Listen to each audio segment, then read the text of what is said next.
একজন এন্টারপ্রেনারের বৈশিষ্ট্যই কিন্তু সে একটা রিস্ক টেকার হবে। কত পার্সেন্টেজ আসে অনলাইন থেকে, কত পার্সেন্টেজ আসে অফলাইন বা শোরুম থেকে? আপনি একটু বলবেন এই 10 বছরে আপনার কি কি চ্যালেঞ্জেস ফেস করছেন? হিউজ চ্যালেঞ্জ ফেস করে আসছি শুরু থেকেই। এমন মনে হয়েছে যে আচ্ছা এখন স্টপ করে দেই। যখন করোনা হলো তখন তোমার হলো বিজনেস বন্ধ হয়ে গেল, শেষ। স্যালারি কিভাবে দিব, রেন্ট কিভাবে দিব, এত বড় স্ট্রেস। যেখানে আমি হজে যাবো কি যাবো না এটা চিন্তা করতেছিলাম, আমার বাজেট সমস্যা হবে কিনা, এই একটা ফেজে ছিলাম। সেখানে হজে যাওয়ার আগে আমি কিন্তু ক্যাশ দিয়ে গাড়ি কিনি। হজে থাকা অবস্থায় একটা খুবই সারপ্রাইজিং ঘটনা ঘটে। মেবি 1 ঘন্টা 1.5 ঘন্টার একটা কথা। আমি জাস্ট এই 1-1.5 ঘন্টার রিটার্নে আমার একটা অর্ডারে 25 লাখ টাকা প্রফিট হয়। ভাই আমিও একটা টি শার্টের ব্যবসা যদি দিতে চাই, কোন কোন জায়গায় আমার ধরা খাওয়ার চান্স আছে? ক্রাউড ফান্ডিং এর ভুল দিক বা ভালো দিক কি কি হতে পারে প্লিজ একটু। ক্রাউড ফান্ডিং এর সবাই অনেক হাই প্রফিট, হাই আরওআই বলে এক্সপেকটেশন বাড়িয়ে দেখা যায় ইনভেস্টমেন্টটা ফার্স্টে ইন করে, দেন বিজনেস ওইটা আর গ্রো করে না। বিজনেস তো একটা ধরেন চারা গাছের মতো, ওটাকে পানি দিচ্ছেন, ওটা আস্তে আস্তে বড় হবে। এখন যদি পানি দিয়ে সাথে সাথে ড্রেন করেন, চারা গাছটা কখন বড় হবে? আপনার কি এমন হয়েছে যে কোনো আউটলেট আপনার বন্ধ করে দিতে হয়েছে?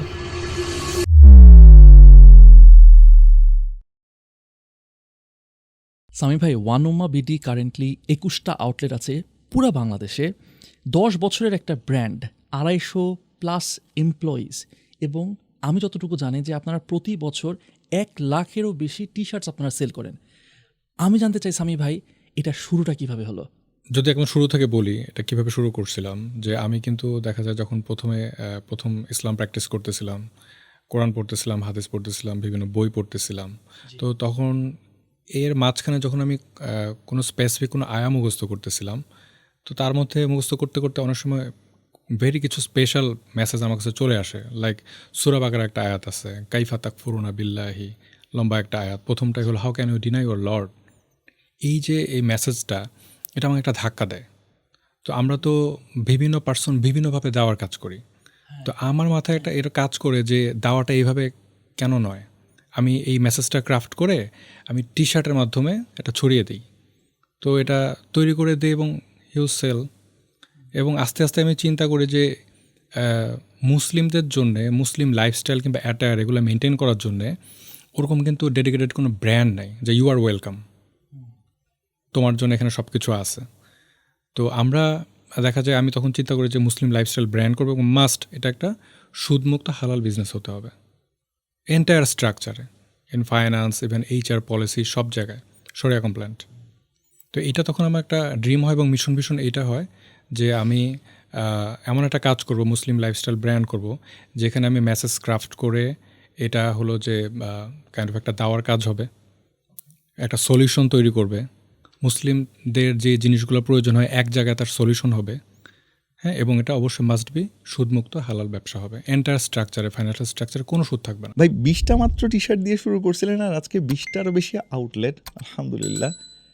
ভাই what did you do right, মানে কি কি এমন করছিলেন যে কারণে এরকম ঘটনা ঘটলো? এবং এত বড় ব্র্যান্ড মাশাআল্লাহ হতে পারে। হ্যাঁ, সেটা আমার কাছে মনে হয় যে প্রত্যেকটা ব্র্যান্ড কিংবা প্রত্যেকটা আইডিয়ার জন্য যদি আমার মনে হয় ইউনিক কোনো আইডিয়া থাকে, আমার কাছে মনে হয় যে আমার একটা ইউনিক আইডিয়া ছিল ওই সময়।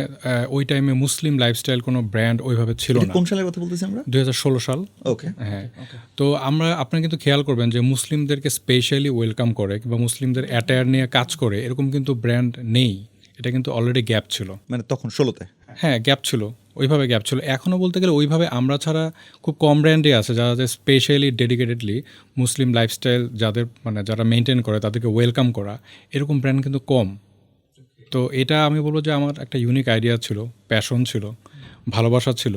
তো এই জিনিসগুলো ছিল, আর এগুলোর কারণেই মনে হয় যে বাট এটা তো ফেলও করতে পারতো আপনার কাছে, যেহেতু তখন এনাফ তো এক্সাম্পলস নাই মার্কেটে। আপনার কাছে এই রিস্কটা আপনি ধরেন নিচ্ছেন যে এটা তো লস হতে পারতো। এইটা আপনারা ধরেন একজন এন্টারপ্রেনারের বৈশিষ্ট্যই কিন্তু সে একটা রিস্ক টেকার হবে। যে রিস্ক, এরকম তো অনেক আইডিয়া আছে কিন্তু অনেক মানুষ রিস্ক নেয় না, সে ওই জায়গাতেই বসে থাকে।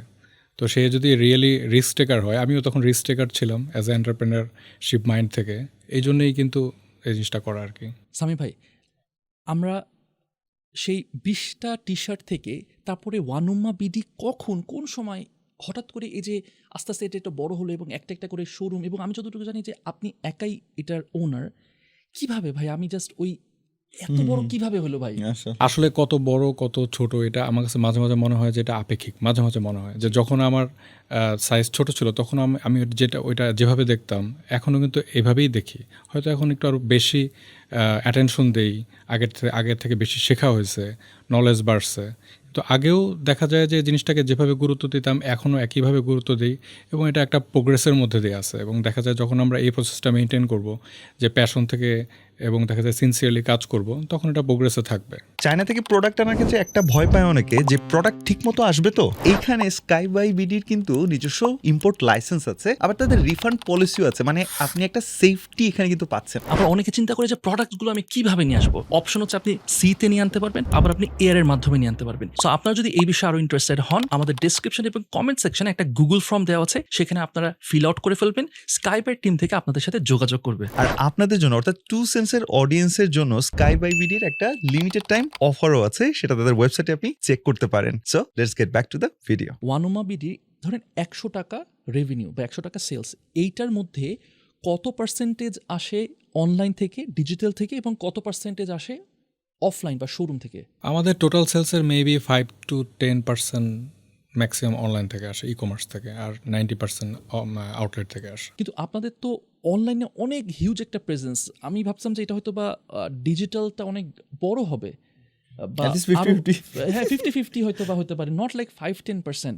আপনারা কি অনলাইনে, মানে ব্যাপারটা কি ভাই, যদি একটু ভেঙে বলতে। এটা ব্যাপারটা একটু লম্বা করে বলতে হবে যদি সময় দেন। সেটা হলো যে আমরা একসময় কিন্তু টোটালি অনলাইনেই ফোকাস ছিলাম। শুরুর দিকে? হ্যাঁ, আচ্ছা, ওকে। ধরেন আমাদের এখানে যখন ইকোনমিক্যাল ক্যালামিটি আসে, ইকোনমিক্যাল ক্যালামিটি জাস্ট করোনার পর, ডলারের প্রাইস অনেক বেড়ে গেল। তো ডলারের প্রাইসের উপরে, বুস্টিংয়ের উপরে কিন্তু ফেসবুকের মানে সেলসটা অনেক নির্ভর করে। প্রোডাক্টের প্রাইসটা সবই কিন্তু চেঞ্জ হয়ে যাচ্ছে। আপনি কত পার্সেন্ট কস্ট প্রাইস হচ্ছে প্রোডাক্ট, ওটা কিন্তু অ্যাডের সাথে যোগ হয়ে হচ্ছে। তখন মেবি 78 কিংবা 82 টাকা থেকে দেখলাম এখন 130 টাকায় পৌঁছে গেল। সো আমি এটা তখন প্রজেকশন করেছিলাম ওই টাইমে, যে আমার তো এইভাবে ডলারের প্রাইস বেড়ে যাচ্ছে, আমাদের বুস্টিংয়ের খরচ এইভাবে বেড়ে যাচ্ছে, সেটা তো এরকম একটা নিশ ব্র্যান্ডের পক্ষে এইভাবে কস্ট মেনটেন করে অনলাইনে টিকে থাকা তো আসলে ফিউচার কঠিন হবে, এবং কঠিন হচ্ছিল। সব ধরনের র মেটেরিয়ালের দাম বাড়তেছিল। তখন আমি এটা দেখতেছিলাম, প্রজেকশন দেখতেছিলাম যে আফটার 1 ইয়ার অথবা 2 ইয়ার এটা আসলে খুব বাজেভাবে মানে ফল করার একটা সম্ভাবনা তৈরি হয়। এবং আমরা অ্যাট দ্য সেম টাইম ওই সময় আরও টি শার্টের বাইরেও, আমরা শুধু একদম নিশ ব্র্যান্ড ছিলাম টি শার্ট, পাশাপাশি আমরা ওভেনের এবং অন্যান্য অনেক ভ্যারাইটিতে যাচ্ছিলাম, যেগুলো ওই প্রোডাক্টগুলো অনলাইনে সেল করা অনেক সময় একটু ডিফিকাল্ট হচ্ছিল অনেক সময়। তো তখন আমরা ভাবলাম যে আমরা যে এত ভালো প্রোডাক্ট তৈরি করতেছি, সেটা আউটলেট যদি করি, আউটলেটে মানুষ দেখে খুব ভালোভাবে বুঝে এটা নিতে পারতেছে, ওয়ারেজ অনলাইনে অনেক সময় কনফিউশন তৈরি হচ্ছে। তো ওই সময় ডলারের প্রাইস আমরা দেখছি যে প্রাইসটা অনেক বেড়ে যাচ্ছে।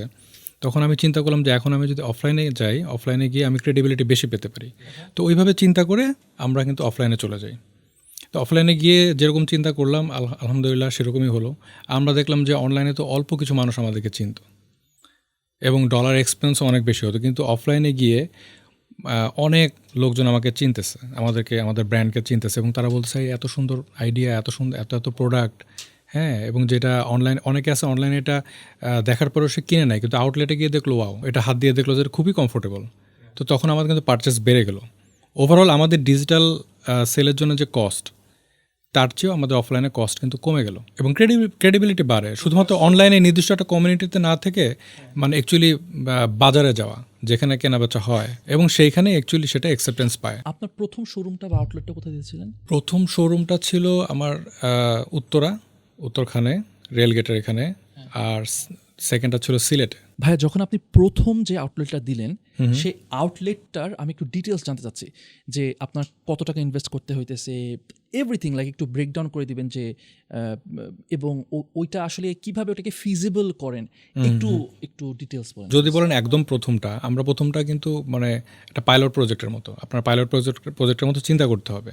যে প্রথম আউটলেটের বাজেট একদম কম ছিল, সিকিউরিটি মানি একদম কম, ভাড়া একদম কম, 2 তালাতে, নিচেও না, যেখানে মানুষ হেঁটে হেঁটে যেতে হবে, এরকম জায়গায়। কারণ এটা পাইলট প্রজেক্টে সবসময় একটু কস্ট কিন্তু কম করতে হয়। তো ওখানে আমরা পাইলট প্রজেক্ট করে টেস্ট রানে দেখলাম যে না, এটা তো আউটকাম ভালো, এটা তো আরও এগ্রো করতেছে।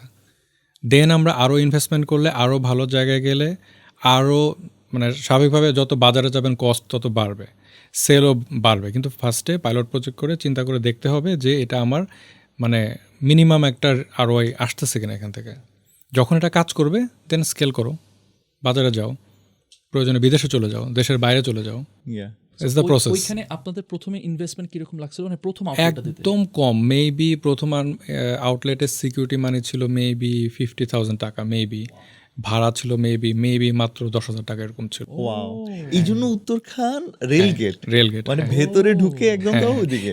ওখানে কেন, কারণ হলো যে আমরা আরও আমাদের কস্ট অপটিমাইজ করার চেষ্টা করছি, কারণ আমাদের ভিতরেই আমাদের ফ্যাক্টরি ছিল, তখনই আমরা ফ্যাক্টরি অলরেডি শুরু করে দিচ্ছি। হ্যাঁ, ওই টাইমটাতে আমরা ফ্যাক্টরি শুরু করেছি, তো ফ্যাক্টরি থেকে কমিউনিকেশন ইজি হবে এবং ওখানে পাইলট প্রজেক্টটা ইজিলি করা যাচ্ছে। মানুষ অনেক সময় কম লাগতেছে, অনেক সময় দেখা যাচ্ছে যে আপনি আমরা নিজেও মুভ করতে পারতেছেন। হ্যাঁ, আমি চাইলেও পথে যাওয়ার সময় একটু ম্যানেজ করতে পারতেছি। একটা আউটলেটের ক্ষেত্রে আপনার ওখানে তো ফিক্সড কস্ট থাকে, তো ওই ক্ষেত্রে কীরকম খরচ লাগে যদি একটু দিতেন যে? আউটলেট দেওয়ার জন্য সিকিউরিটি মানি দিতে হয়, তারপরে একটা ভাড়া দিতে হয়, ইউটিলিটি কস্ট থাকে, ম্যানেজার থাকে, সেলসম্যান থাকে, আর এমনি ট্রেড লাইসেন্সের এগেনস্টে তো আপনার একটা বাৎসরিক খাজনা দিতে হয়, না বিল দিতে হয় একটা, এরকমই এগুলোই মেজর কস্ট। তো মেজর কস্টের মধ্যে খুব বড় একটা মেজর কস্ট হলো এখন যেটা সিকিউরিটি মানিটা, এটা দেখা যায় দেওয়াটা অনেক সময় স্ট্রাগল হয়ে যায়।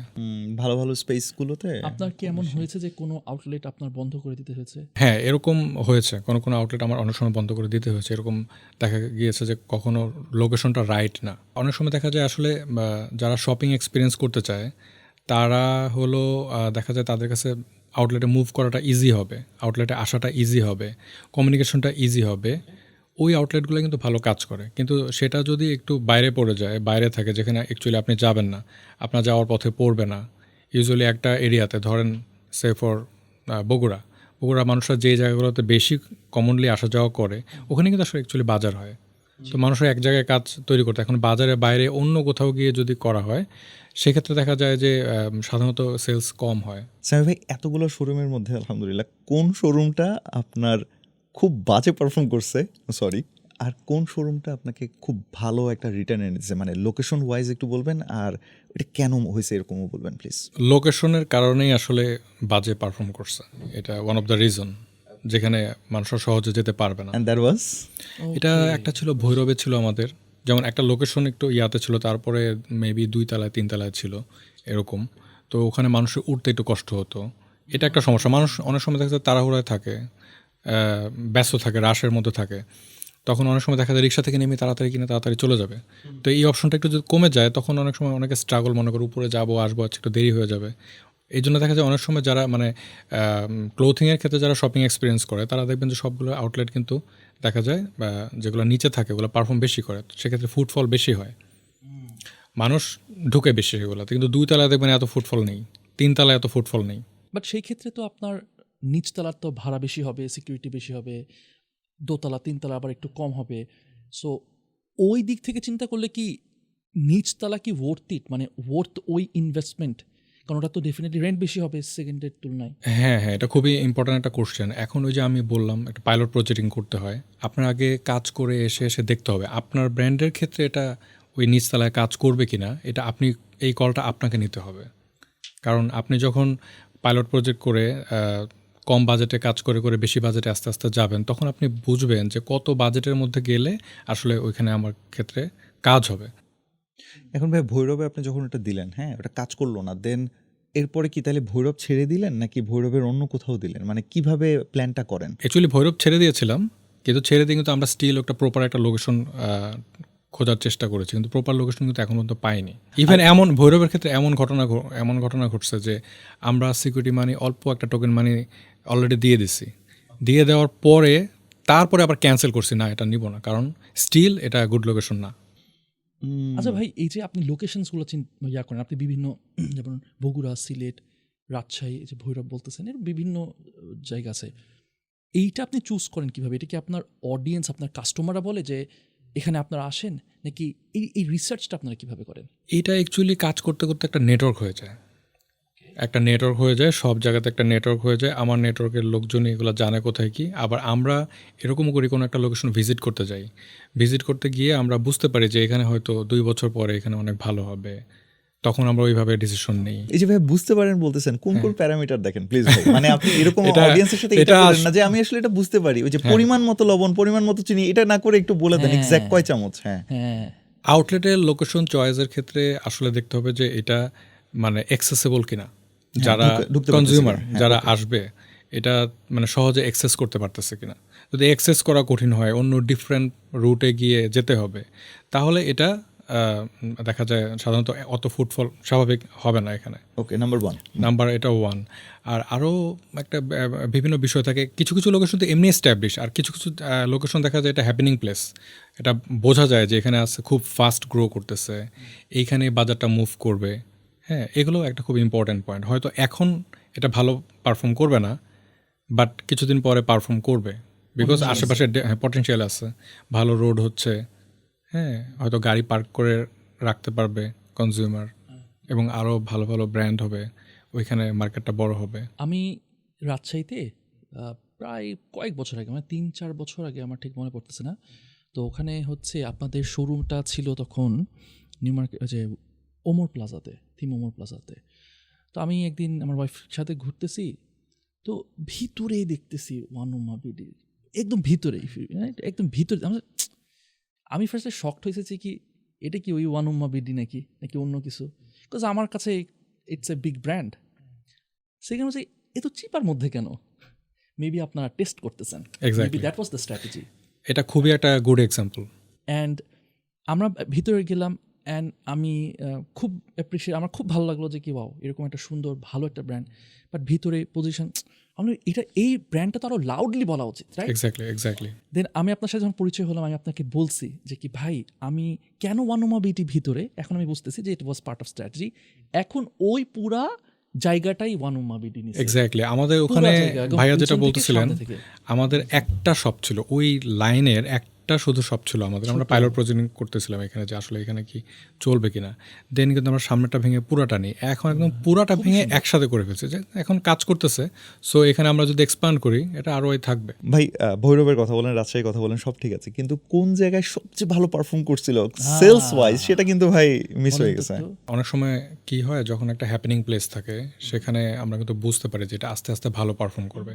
ইউজুয়ালি দেখা যায় আমাদের প্রথম দিকে দেখা যায় আমাদের সিলেটে পারফর্ম খুব ভালো, কিন্তু বিষয়টা হলো যে এখন সিলেটে যে সবসময় টপ থাকবে বিষয়টা এরকম না। যেমন আমরা এটা এই বছর এসে এক্সপিরিয়েন্স করতেছি যে আমাদের লো পারফর্মিং একটা আউটলেট, যেমন বগুড়া আউটলেট এখন টপে চলে আসছে, টপ আউটলেট। কেন? এটা হচ্ছে তখন আমরা বুঝতে পারতেছিলাম যে এটা আস্তে আস্তে হ্যাপেনিং প্লেস হবে। হ্যাঁ, সব কিছু মিলে একটা হ্যাপেনিং প্লেস হবে, এবং আফটার 2 ইয়ার্স এটা একটা ভালো পজিশনে চলে যাবে। এখন তাই হচ্ছে। ভাই, চট্টগ্রামের এই দিকটা, মানে এই দক্ষিণের এই বেলটা সম্বন্ধে একটু বলবেন প্লিজ, এখানে কিরকম পারফর্ম করে? চট্টগ্রামের এইখানে হলো যে সবচেয়ে বড় যে আমাদের সমস্যাটা, যে আমরা কিন্তু রাইট প্লেসে এখন পর্যন্ত যেতে পারি নাই। লোকেশন পাওয়া সবসময় ইজি হয় না। তো দেখা যায় চট্টগ্রামে অনেক বড় মার্কেট থাকলেও দেখা যাচ্ছে যে আমরা কিন্তু ওইভাবে সেল পাই না। চট্টগ্রামের মধ্যে 2টা আউটলেট, কিন্তু দেখা যায় আউটলেটের সাইজ ছোট। যে এখন আমাদের অনেক আউটলেট আছে 2000 স্কোয়ার ফিট, কিন্তু ওখানে সাইজই 200 স্কোয়ার ফিট, 200। সো আমাদের প্রোডাক্ট ডিসপ্লেও করতে পারি না ঠিকমতো। তো এটা আসলে খুবই ইম্পর্টেন্ট জিনিস, যে লোকেশন পাওয়া। তো অনেক সময় লোকেশন পাওয়াটা ইজিও হয় না, এটা অনেক সময় ভাগের ব্যাপারও থাকে। ভাই, আপনি আমাকে একটু বলেন যে দক্ষিণ অঞ্চল আর উত্তর দিক, হ্যাঁ, দক্ষিণবঙ্গ, উত্তরবঙ্গের দিকে আসলে এই জাতীয় একটা ব্র্যান্ড নিশ, তাদের এক্সপ্যান্ড করার অপরচুনিটি আসলে কিরকম? মানে আপনার কাছে ওই সাইডটা কিরকম মনে হয়? এটা ট্রুলি বললে রংপুরে আমরা স্পেন্ডিং একটু কম, সিলেটে বেশি, যেমন ফেনীতে বেশি হবে আমার মনে হয়, যেখানে রেমিটেন্স বেশি আসে, হ্যাঁ, সেখানে হয়তো স্পেন্ডিংটা, কনজিউমারের স্পেন্ডিংটা বেশি থাকে। রেমিটেন্স তো ফেনী, লক্ষ্মীপুর, নোয়াখালী কিংবা সিলেট এরিয়া। সিলেটে তো সবাই লন্ডনে থাকে, তো সব পাউন্ড ডলার এগুলো আসে, তো স্পেন্ড করা ইজি। ঢাকাটা তো মিস করলাম, ঢাকা ডেফিনেটলি অনেক পারচেস হয়। ঢাকাটা তো এমনিতেই বললাম না, যেহেতু এখানে ক্যাপিটাল সিটি, মানুষের স্পেন্ডিং অনেক বেশি থাকে। বসুন্ধরা সিটি কিংবা উত্তরা। আচ্ছা ভাই, 20টা টি শার্ট বানাইতে আপনার কীরকম খরচ হয়েছিল তখন? এটা খুব সম্ভবত 2200 টাকা এরকম, এক্স্যাক্টলি মনে নেই, কিন্তু এর বেশি হওয়ার কথা না, এরকমই হওয়ার কথা। হ্যাঁ, 20টা টি শার্ট অ্যারাউন্ড ধরেন 2000 টাকা, সামথিং লাইক দ্যাট। সো 20টা টি শার্ট 2000 টাকাতে শুরু করেছেন, এখন বছরে 1 লক্ষ টি শার্ট সেল করতেছেন। ডেফিনেটলি জার্নি এত স্মুথ হওয়ার কথা না। আপনি একটু বলবেন এই 10 বছরে আপনার কি কি চ্যালেঞ্জেস ফেস করছেন? হিউজ চ্যালেঞ্জ ফেস করে আসছি শুরু থেকেই। চ্যালেঞ্জ এমন মনে হয়েছে যে আচ্ছা এখন স্টপ করে দেই, কিংবা এই বছর পরে আর না করি, এরকম তো মনে হয়েছে। তো চ্যালেঞ্জ ওভারকাম করে করে যাওয়াটাই কিন্তু আসলে এন্টারপ্রেনারদের বৈশিষ্ট্য, যে প্রবলেম আসবে, হ্যাঁ, ব্লকেজ হবে, এগুলো ঠিকঠাক করা। যখন করোনা হলো তখন তোমার হলো বিজনেস বন্ধ হয়ে গেল, শেষ। স্যালারি কীভাবে দিব, রেন্ট কীভাবে দিব, রেন্টের করোনা চলতেছে, রেন্টের চাপ আসতেছে, রেন্টের টাকা দাও, এটা কীভাবে নিব, এত বড় স্ট্রেস। তো বুঝতেই পারছেন তখন কি already অবস্থা। showroom আছে? হ্যাঁ, অলরেডি শোরুম আছে, এমপ্লয়িজ আছে, ফ্যাক্টরি শুরু করছে কেবল। তো তখন হলো যে এই অবস্থা, টোটালি শাটডাউন। তো এরকম সিচুয়েশন ছিল। তারপরে করোনার পরে আসলো ইকোনমিক্যাল ক্যালামিটি, ডলারের প্রাইস হিউজ বাড়লো। আমরা যে ফেসবুকে বুস্ট করতাম সেটার প্রাইস বাড়লো, হু হু করে বাড়তেছে। প্রজেকশন দেখলাম অনেক বেড়ে যাচ্ছে।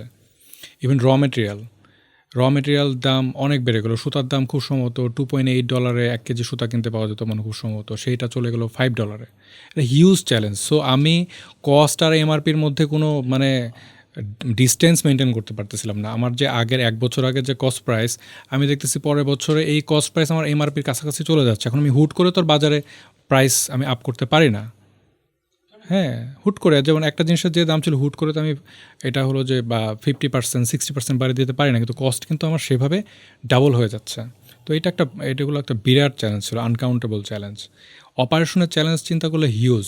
বিফোর ইআরপি সফটওয়্যারের আগে দেখা যেত সারাদিন অপারেশনে বিজি থাকতে হতো। এই প্রোডাক্ট পাঠানো, এইটা, এই হিসাব রাখা, অ্যাকাউন্ট, ইনভেস্টরের টাকা ম্যানেজ, এই সেই টোটাল রিসোর্সটা ওখানেই চলে যেত। এটা একটা হিউজ একটা চ্যালেঞ্জ আমাদের মধ্যে ছিল। আলহামদুলিল্লাহ পরবর্তীতে আমরা ইআরপি করে এটা খুব ভালো একটা সলিউশনের দিকে নিয়ে আসছি। তাছাড়া একবার ঢাকায় মানে টানা 3-4 দিন বৃষ্টি হয়, এটা কত সালে ঠিক মনে নেই, মেবি এটা 2022 সালে কিনা। টানা বৃষ্টি হয়, বন্ধ হয় না। তো আমাদের শেড পানি দিয়ে হাঁটু পানি, যেখানে ফ্যাক্টরি প্লাস আমাদের ওয়্যার হাউসে যে প্রোডাক্ট থাকে সব হাঁটুর উপরে পানি, এবং সব ময়লা পানি ঢাকার। তো বিশাল একটা ইনভেন্টরি লস। তো ওই বছরে তার প্রফিট করা পসিবল না, অলরেডি মাইনাস। মানে স্ট্রাগলগুলো একসময় এত মানে কাউন্টলেস ছিল, মানে এভরিডে এরকম ছিল যে লাইক ধরেন আমি যেটা একটা যদি এক্সাম্পল দিই, যে কৃষক সকালে যেরকম যায় প্রতিদিন কাজে, আমি এরকম প্রতিদিন কাজে যাচ্ছি, কিন্তু ওই যাওয়ার পথে ধরেন কাটা পাড়িয়ে মাঠে যেতে হচ্ছে, ব্লিডিং হচ্ছে, আপনার কষ্ট হচ্ছে, স্টিল কিন্তু আপনাকে যেতে হবে। তো এরকম অসংখ্য কাউন্টলেস প্রবলেমের মধ্যে দিয়ে আমি যাচ্ছিলাম। তো ইন দ্য মিন টাইম আসলে সলিউশন কী হবে, আমি সবসময় একটা জিনিস প্র্যাকটিস করি, কোনো না কোনো আমার মানে কোনো না কোনো মেন্টরের সাথে মিট করা, দেখা করা, যে আমার প্রোডাক্টের জন্য এই মেন্টর, ডিজিটাল মার্কেটিংয়ের জন্য এই মেন্টর। সো বিভিন্ন মেন্টরের কাছে যাই, ভাই এই problem, what should I do, আমি কী করব। তো এরকম করতে করতে একজন মেন্টরের কাছে যাওয়ার পরে বললাম যে ভাই আমি তো উমরাতে যাব, অনেক ঝামেলাটা ভালো লাগতেছে না ভাই, এগুলো বাদ, একটু উমরাতে যাই, আমি একটু হেল্প সিক করে আসি। ভাই বললো এগুলো আপাতত রমাদানে এগুলো যাওয়ার দরকার নেই, তুমি হজে যাবা, এখনও টাইম আছে, এখন রেজিস্ট্রেশন করে হজে যাবে। আমি নট শিওর যে হজে যাওয়ার জন্য আমার কাছে ওই টাকাটা কি আছে কিনা, কারণ যে বিজনেসে বিভিন্ন ব্যাকলগ থাকে, অনেকের এই টাকা দিতে হবে, ওই টাকা দিতে হবে, এগুলোর মধ্যে রেখে আমি হজের কলটা কি আমার কি এখন ফাইনাল কিনা আমি কিন্তু বুঝতে পারতেছিলাম না। তো ওই টাইমে ভাইকে যখন শেয়ার করলাম, বলে ঠিক আছে তুমি তোমার মায়ের কাছে টাকা ধার করে যাও, স্টিল তুমি যাও, তুমি নিয়াত করো, দেখো তোমার কি হয়, জাস্ট এটাই দেখো। তো আমি অ্যাকচুয়ালি ওই জায়গায় বসে আমি নিয়াত করে ফেলি যে ওকে ওমরা না, আমি হজে যাব। মেবি 15 ডেজের মধ্যেই আমার দেখা যায় আমার এফোর্ট সব জায়গায়, আমি এত এফোর্ট দিচ্ছি না, কিন্তু রিটার্ন আসতেছে আনবিলিভেবল। এটা একটা ম্যাজিকের মতো। আমি যেখানে যে কাজ করতেছি, যেটাতে হাত দিতেছি, সব কিছু পজিটিভ ওয়েতে এটা রিটার্ন আসতেছে। হ্যাঁ, পজিটিভ ওয়েতে রিটার্ন আসতেছে এভরিথিং। আমি আসলে এত মানে প্র্যাকটিসিং মানুষ না, কিংবা এরকম কোনো কিছু না, কিন্তু স্টিল এই ঘটনাটা ঘটতেছে প্রত্যেকটা জায়গায়। যেখানে যে কাজ করতেছিলাম, যা হচ্ছিল সব কিছুই বারাকাতে রিটার্ন আসতেছিল। কিন্তু সবচাইতে সারপ্রাইজিং বিষয় যেটা, ধরেন আগে এফোর্ট 5 টাইমস থাকলে সেটার আউটকাম হয়তো মাইনাস কিংবা 0 দিকে থাকতো, কিংবা 1-এ থাকতো, কিংবা 2-এ। এখন আমার এফোর্ট 1 কিন্তু রিটার্ন 5 টাইমস বেশি। কেন হচ্ছে, কিসের জন্য হচ্ছে, আই ডোন্ট নো। ভাই আপনি একটু 5 টাইমস এরকম বলতেছেন, যে is there any particular number যে আমার এরকম লাভ হচ্ছিল বা কিছু? হ্যাঁ, লাভ মানে সবসময় যে প্রফিটে হিট করতে হবে এটা না। আমার একটা হলো যে ডিপার্টমেন্টের একটা হলো যে হেড, সে পারফেক্ট কিনা, এটাও আমি মনে করি যে একটা রিটার্ন, ভালো একটা আপনার হলো যে বারাকা, কিংবা ভালো একটা রিজিক। একজন ভালো এমপ্লয়ি কিংবা ভালো টিম লিডার, সেও কিন্তু একটা ভালো রিজিক। সো এরকম শুধুমাত্র প্রফিটের না, সব জায়গায় এরকম রিটার্ন হচ্ছিল। আলহামদুলিল্লাহ আমাদের সেলও বাড়তেছিল। যে ইনিশিয়েটিভ নিচ্ছিলাম, যে ডিসিশনগুলো নিচ্ছিলাম, 4-5টা বিজনেস নতুন লাইন নিয়ে আসলাম, যেগুলো কাজ নাও করতে পারতো, সেগুলো খুব দারুণভাবে কাজ করতেছে। আগে কোনো একটা সময় নতুন একটা প্রোডাক্ট লাইন নিয়ে আসলাম, সেটা কাজ করলো না। এটা জাস্ট একটা এক্সাম্পল দিলাম, প্রত্যেকটা জায়গাতে এটা হচ্ছিল।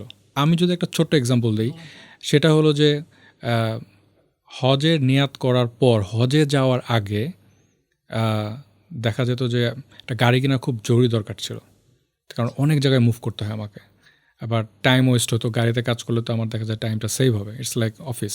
যেখানে আমি হজে যাব কি যাব না এটা চিন্তা করতেছিলাম, আমার বাজেট সমস্যা হবে কিনা। আমি এই এই একটা ফেজে ছিলাম। সেখানে হজে যাওয়ার আগে আমি কিন্তু ক্যাশ দিয়ে গাড়ি কিনি, আমার কারো কাছে আনতে হয় না। রোজার আগে ডিসিশন তখন এক্স্যাক্টলি। আপনার হজে যাওয়ার মতো ইনাফ আছে কিনা আপনি কনফিউজ। হ্যাঁ আপনি হজে যাচ্ছেন 3 মাস পরেই হ্যাঁ, বা এরকম। তার আগেই। 3 মাসেরও কম।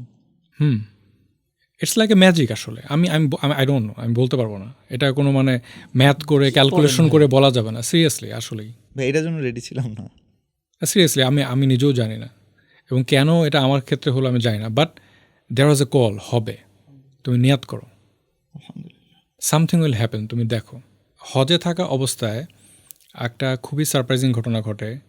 এফোর্টলেস ফ্যাক্টরিতে একজন অর্ডার প্লেস করবে এবং আমার এখানেই প্লেস করবে। আমি কাজটা করতে চাচ্ছি, আমি প্রথমেই এটা ডিক্লাইন করে দিয়েছি, না আমি এখন নাই, বাইরে আসি, বড় একটা অর্ডার, এটা নিয়ে আমি কাজ করব না। এই তো প্রথমবার ডিসিশনটা এরকমই হলো যে ক্লোজ। দেন আবার সে বায়ার বলল যে না ভাই, আপনার এখানেই কাজ করব, অন্য জায়গায় আমি কাজ করব না, প্লিজ এটা করে দেন। তখন আমার যে ডিপার্টমেন্টাল হেড যে আছে, যে প্রোডাকশন হেড, সে বলল ভাইয়া আমরা আসি, এটা আমরা দেখতেছি। আমি বললাম দেখো, আমি কিছু দেখতে পারবো না, আমি এখানে আসি, everything is close, everything is shut down, আগের মতো না, হলে হবে না হলে নাই, তোমরা কি করতে পারবা? ইয়েস অন্য, আমরা পারবো ইনশাল্লাহ। আমি আমার সাপ্লায়ারকে বললাম তুমি কি এত শর্ট টাইমে এই প্রোডাকশন করে দিতে পারবা, ফ্যাব্রিক পারবা? বলছে ঠিক আছে, আমরা দেখতেছি ইনশাল্লাহ। ওকে, জাস্ট মনে হয় মেবি 1 ঘন্টা 1.5 ঘন্টার একটা কথা সর্বোচ্চ ওখানে থাকা অবস্থায় ফোনে। আচ্ছা, কারণ আমি তখন কথা বলতে রাজি না, আমি কথা বলবো না, আই এম নট ইন্টারেস্টেড।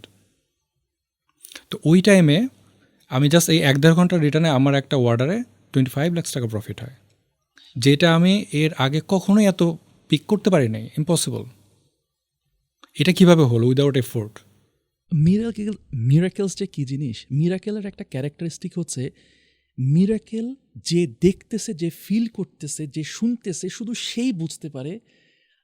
আপনি কিন্তু মিরাকেল দেখছেন, কিন্তু ইউ অনলি নো যে ভাই এক্সপিরিয়েন্সটা, you can only understand this.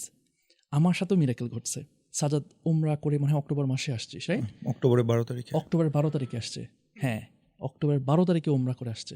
আমি দেখতে পাচ্ছি যে ও স্টিল এখনো ওখানে পড়ে আছে। ওখানে আছে। আমি ওকে চোখ দেখলে আমি বুঝতেছি যে ও he is missing, he still missing that. আমাকে একদিন বলতেছে, এই আমাদের রুমে বলছে, দোস্ত আমি তো হজের জন্য রেজিস্ট্রেশন করে দিছি।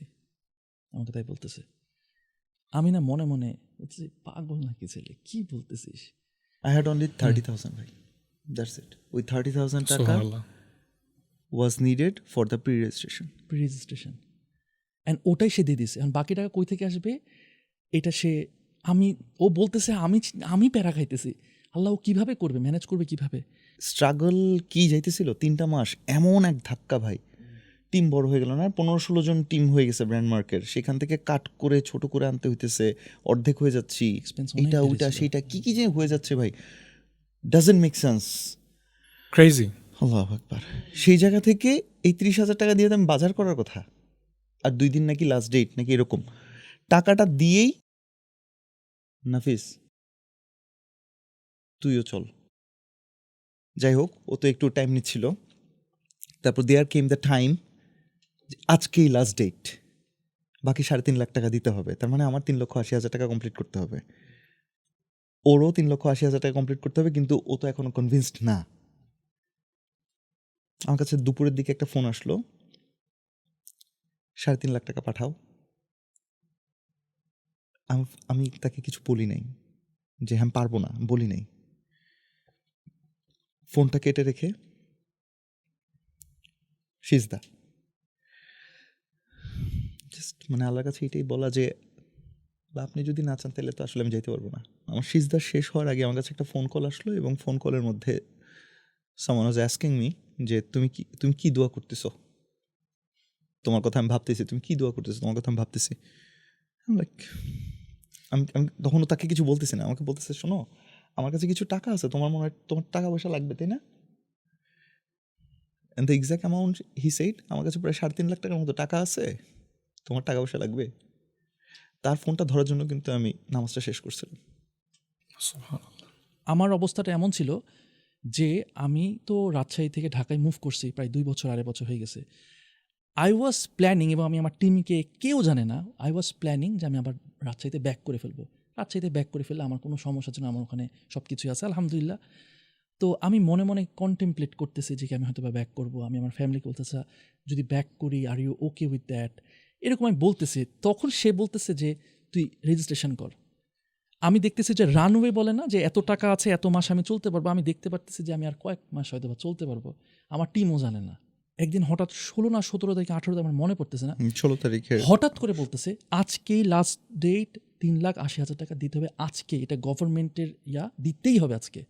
আমি আমার ওয়াইফকে বলতেছি যে আল্লাহ আমি কিভাবে, মানে আমি এটা যদি দিয়ে দিই আমি আল্লাহ সামনে নেক্সট Zero. মাসে কিভাবে চলবে, হ্যাঁ। তারপরের মাসে কি চলবে, আমার 7-5 চিন্তা করতেছে। আমাকে জমি বিক্রি করতে হবে কার কাছে, আমি কখনো লোন নিতে চাই না, আই হেট লোন। আমি কি করব? তো আমাকে আমার ওয়াইফ সাজেশন মানে হেল্প করতেছে বা আমাকে মোরাল সাপোর্ট দিতে বলছে কি নাফিস বিলিভ মি, এটা রিটার্নটা যে আসবে এটা কিন্তু আনইম্যাজিনেবল বলতেছে। আমি জানি আমি, বাট ভাই আমি তো দেখতেছি আমার কি সিচুয়েশান। আমি জাস্ট জোর করে ব্যাংকে ঢুকে জাস্ট দিয়ে স্ক্রিনশট দিয়ে সাজাদকে পাঠিয়েছি মানি সেন্ট। আমি আর কোনো কিছু চিন্তা করিনি, রাইট? অ্যান্ড দেন আমি ওটা ভাবতেও চাইনি। আমি জাস্ট আল্লাহকে বলছি Allah now you take care of it, you take Exactly. Care. তুমি কিভাবে কি করবে আমি জানি না, নাও ইউ টেক কেয়ার। আমি কিছু জানি না, আমি আর স্ট্রেস নিব না। এর পর নভেম্বর ডিসেম্বর 2025 সালে আমার সবচাইতে মোস্ট প্রফিটেবল মান্থস ছিল। এমন জায়গা থেকে টাকা আসতেছে, এবং ওই যে আপনি বলতেছেন আনএক্সপেক্টেড, হ্যাঁ, আনএক্সপেক্টেড, মানে আমি কল্পনাও করতে পারি। এইটা তো আসলে একটা ইনভেস্টমেন্ট।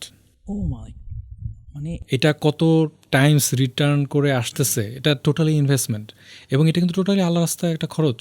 চায়না থেকে প্রোডাক্ট আনার ক্ষেত্রে একটা ভয় পায় অনেকে যে প্রোডাক্ট ঠিক মতো আসবে তো। এইখানে স্কাই বাই বিডির কিন্তু নিজস্ব ইম্পোর্ট লাইসেন্স আছে, আবার তাদের রিফান্ড পলিসিও আছে, মানে আপনি একটা সেফটি এখানে কিন্তু পাচ্ছেন। আবার অনেকে চিন্তা করে যে প্রোডাক্টগুলো আমি কিভাবে নিয়ে আসবো। অপশন হচ্ছে আপনি সিতে নিয়ে আনতে পারবেন, আবার আপনি এয়ারের মাধ্যমে নিয়ে আনতে পারবেন। সো আপনারা যদি এই বিষয়ে আরো ইন্টারেস্টেড হন, আমাদের ডেসক্রিপশন এবং কমেন্ট সেকশনে একটা গুগল ফর্ম দেওয়া আছে, সেখানে আপনারা ফিল আউট করে ফেলবেন।